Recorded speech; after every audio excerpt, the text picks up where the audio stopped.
Fight fans, we are days away from a fight that many boxing fans have been waiting for. Errol Spence Jr. and Terence Crawford, they will battle for the undisputed welterweight championship on Saturday, July 29th in Vegas. Joining me in studio to break down this big fight is a contributing boxing writer and editor for DAZN, Mark Lelinwalla. Dexter, thanks for having me on. Oh, man, glad to have you on. One of the best voices in boxing. Really glad to have you here. We talked before, and I'm so glad to talk about this fight because, as all our viewers know, this is a big fight. And I want to talk to you about this because the anticipation for this fight is huge, at least from what I see, because it's been talked about for years. Some people might say that it's happening too late.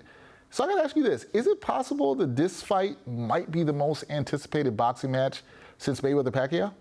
Man, that's a great question. I think amongst boxing purists, enthusiasts, it is. And it's the most anticipated based off the skills, right?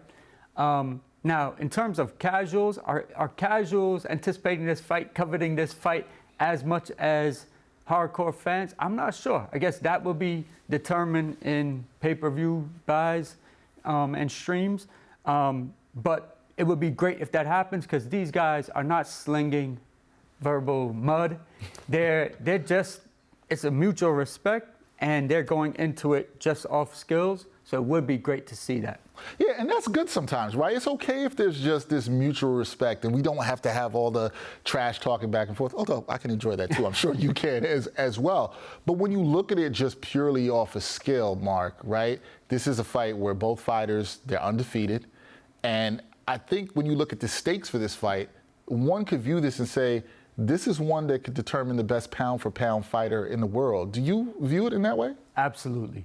I have Terence Crawford as my top pound-for-pound best on the list. You know, he won undisputed at 140 pounds. He would join Clarissa Shields as boxers who did it in 2 different classes. So if that's the case, and he is the top or even the top 3 on your list, then this has to be for pound-for-pound status, right, for the best. Yeah, and that's got to be part of the big appeal here, right? That you have this as determining who's the best pound-for-pound fighter. Now, as all our viewers know, you know this as well too, Mark. When it comes to boxing, you always hear this phrase, that styles make fights.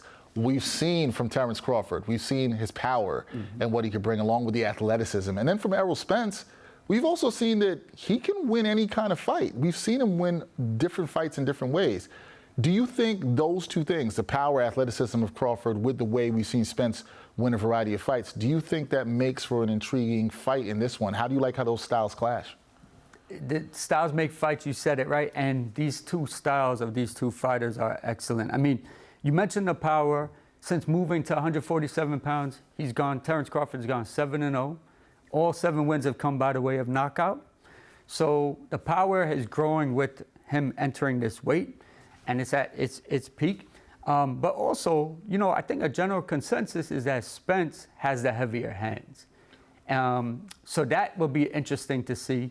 And how that, you know, clashes in the ring will be what we get when we get this fight, right? Will it be fireworks as advertised?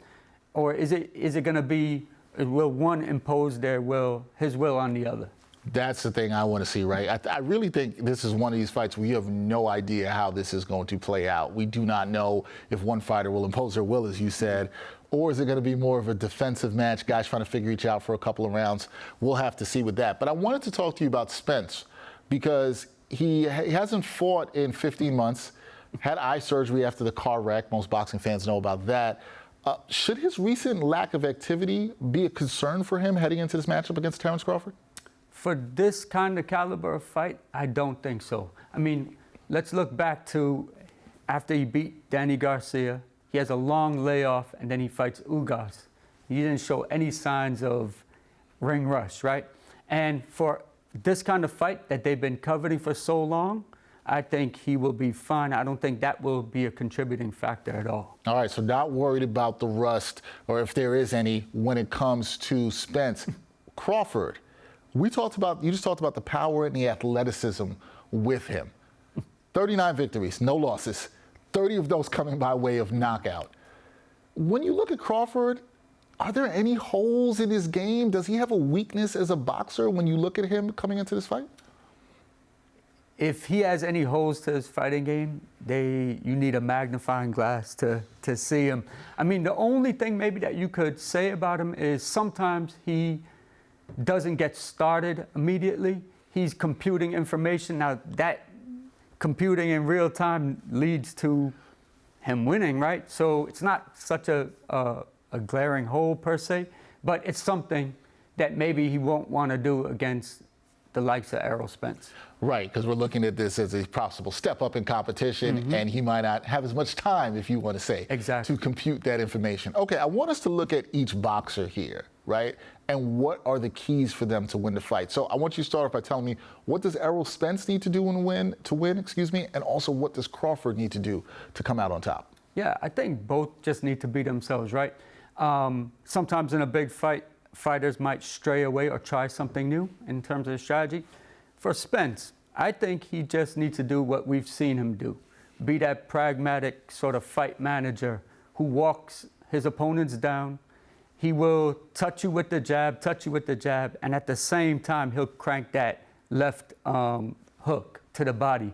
And those body shots wear down most fighters. He's also undefeated. It's working for him. So I think that's what Spence needs to do. As far as Crawford just needs to he's dynamic. His punches come from slashing angles with whiplashing delivery. And I think that's just what he needs to do. I mentioned earlier, maybe start a little earlier into the fight and get your offense, asserted quicker. But those are amongst the keys for each guy, I think, for each champ. Okay, so we got the keys for each boxer in this very anticipated fight. It comes down to the money question. This is what everybody wants to know. Mark is ready for the money question. This is the big fight in Vegas coming up Saturday, July 29th, Spence versus Crawford. We talked about all their skills, everything they've got, how this has been anticipated. But who wins, Mark? Who wins this fight and why? All right, I see Terence Crawford winning on points. I think Spence, we might see a flash knockdown from Spence early. Terence Crawford comes back. He switches stances, which he does phenomenally. And he figures out a strategy to get the best of Errol Spence on points.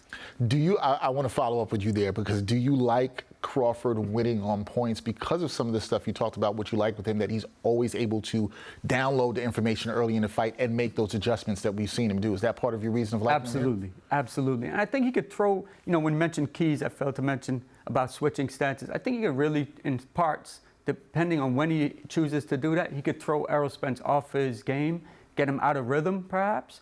So I think that would be important. And he always finds a way to make adjustments.